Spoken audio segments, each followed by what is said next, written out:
எபினேசர்னா இம்மட்டும் கர்த்தர் உதவி செய்தார். கடந்த மாதம் முழுவதிலும் இந்த மாதம் முழுவதிலும் கர்த்தர் உங்களுக்கு உதவி செய்தார்ல, அதை நினைத்த நம்ம ஆண்டவரை துதிக்கணும். இம்மட்டும் உதவி செய்த தேவனுக்கு ஸ்தோத்திரம் அப்படின்னு ஆண்டவரை துதிக்கணும்.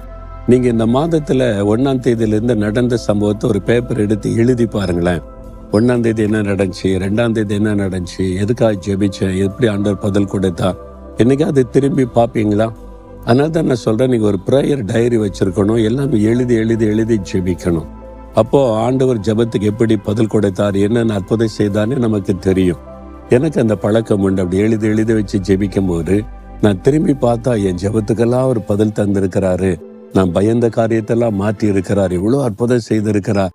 அதை நினைத்து நினைத்து ஆண்டவரை துதிக்க துதிக்க துதிக்க அடுத்து ஆண்டவருடைய கிருபை நம்மை தாங்கிய நடத்தும்.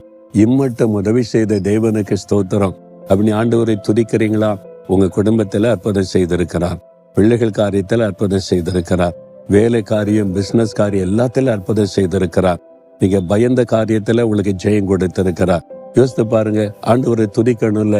இம்மட்டும் எனக்கு உதவி செய்த தேவனே உமக்கு ஸ்தோத்திரம் ஸ்தோத்திரம் ஸ்தோத்திரம் துதிக்கிறீங்களா?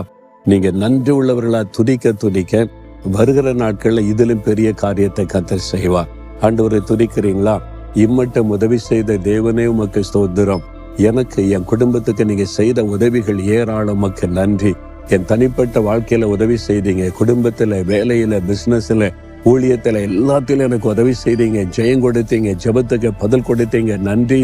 ஸ்தோத்திரம் ஸ்தோத்திரம் ஸ்தோத்திரம். மனதார நான் உம்மை துதிக்கிறேன் ஸ்தோத்தரிக்கிறேன் அப்பா. இயேசு கிறிஸ்துவின் நாமத்தில் ஸ்தோத்திர பலிகளை ஏறெடுக்கிறேன் பிதாவே. ஆமென்.